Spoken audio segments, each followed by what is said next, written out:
Friday morning, OTB AM. Ronan Mullen, good morning to you. Hi lads, how's it going? How's it going? All's well now. It's a hell of a jumper. You like it, yeah? I do. It's woolly and. What's the end?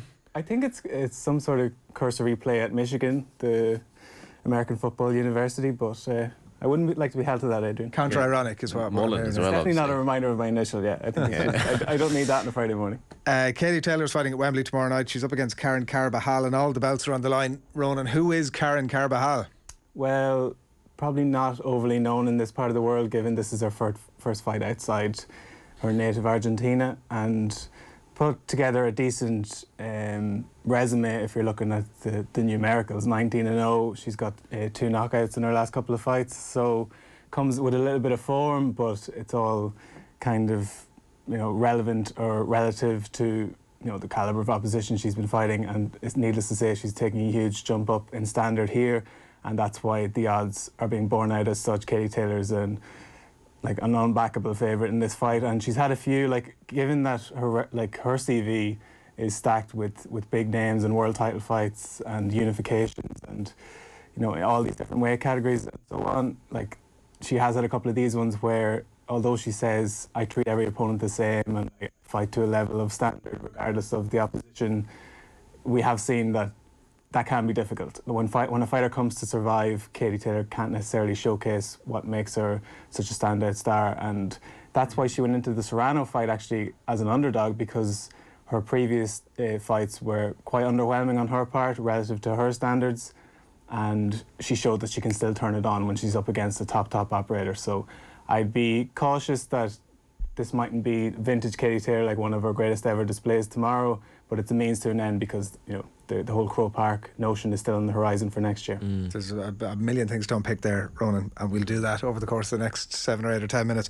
The one thing that did strike me was that the Serrano fight, obviously there was so much made about it for the very obvious reasons, and the quality of opposition is lesser here, albeit a big, obviously, venue and all that.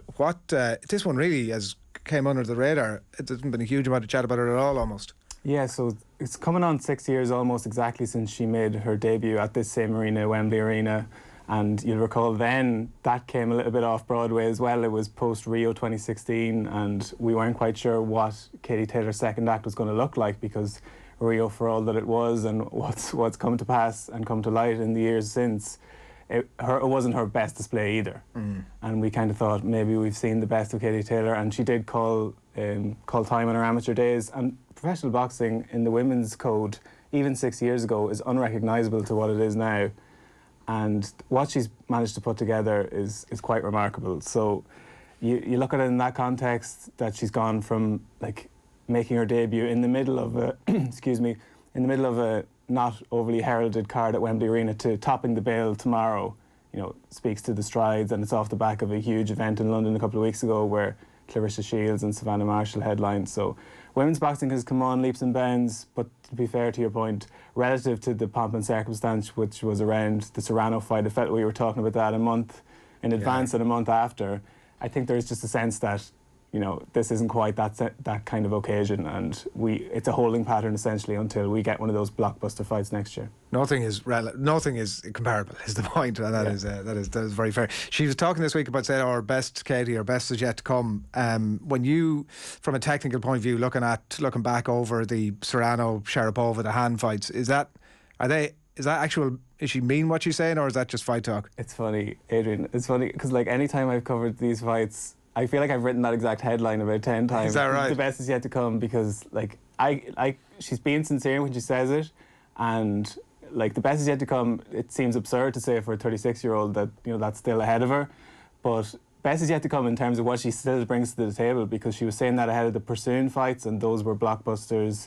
She said it ahead of the Serrano fight, and many people had written her off ahead of that one because Serrano was the form fighter coming in, and she produced possibly her career best display there. So I'm not writing her off in that sense. It's the subtext of, I can show up regardless of the opponent. I think there's enough body of proof that she does raise her game dependent on the opposition, and I think that will be borne out tomorrow as well. Can I ask it a slightly different way? If So she's 6 years into the professional game, which is still like pretty young. Is she getting better as a professional fighter? Yeah, so like we would have spoken to Andy Lee and others in the early chapters of her professional career, and what would have been said was she was still segueing from that amateur style and trying to implement it in the professional game. People who remember 10 years ago the London 2012 games, possibly the first time many people would have seen her fight. It was that frenetic in and out, bob and weave energy, which is a fast-paced sprint over a short distance, whereas, needless to say, professional boxing is different, segmented differently, and it's a longer distance.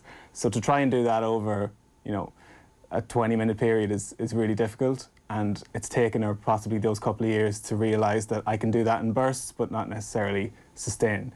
And I think that's where she settled into it. The second half of her career, like if you take the Pursuin fights, for example, the first one, not to say she was found out, but like she did begin to gas towards the end, and Pursuin kept coming, but then by the second fight she'd managed to arrest many of those issues and tweaks. And similarly in the Serrano fight, you look at round 4 and it looked for all the world that she might be stopped there and then, but she still had enough in the tank to take over in the second half of the fight. So she's definitely built up a reserve that wasn't there in the early parts of her career, and I think that's why she's managed to put together such an impressive string of wins. And you mentioned as well the Croker stuff, and she let it slip. I don't know if she let it slip during the week, or was it just a deliberate and maybe in some ways obvious thing to say about the Amanda 2 fight being for Croker and then been scuppered. Is that done now, or could we see that on the cards again? I'd say there's a very good chance those two will fight again, whether it's in Croke Park, I'm not sure. I remember speaking to Ger and Owen after the Serrano 1 fight and thinking Katie Taylor's profile and the context of the conversations around her at that time, where I got the impression she could fight anybody in Croke Park and sell it out, might have to hold back on that slightly now. I think the living crisis and all that. But I think that the Serrano fight is a surefire sellout. I think Katie Taylor would pack a big crowd in any arena in Ireland, regardless of the opponent. But what's a sellout in Croker then for a boxing match?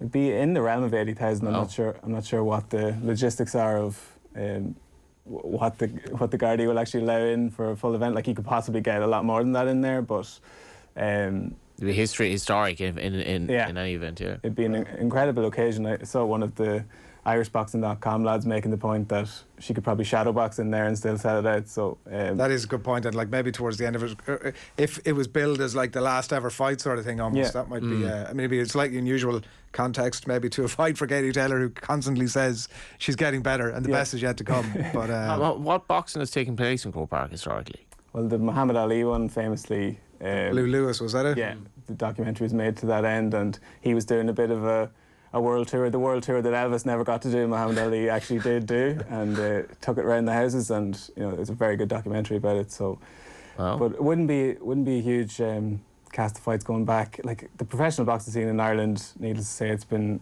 accentuated in the last couple of years, the difficulties there. But it's never been a country, like, for all our history in the amateur code, it's not one that's necessarily taken off pro style. You had the Steve Collins years, where he had great nights in Cork, and obviously the Bernard Dunn years, which would have been covered here on News Talk. And just, it's probably the thing that got me into boxing in a big way, was watching Bernard Dunn win world titles in Dublin. So hopefully Katie Taylor can be the one. Like, there have been fights here, needless to say. Eric Donovan won his European title a couple of weeks ago, but those big ticket events where a stadium fight at the Aviva or Lansdowne Road, I think Katie Taylor's the one to bring all with her in that regard. Yeah.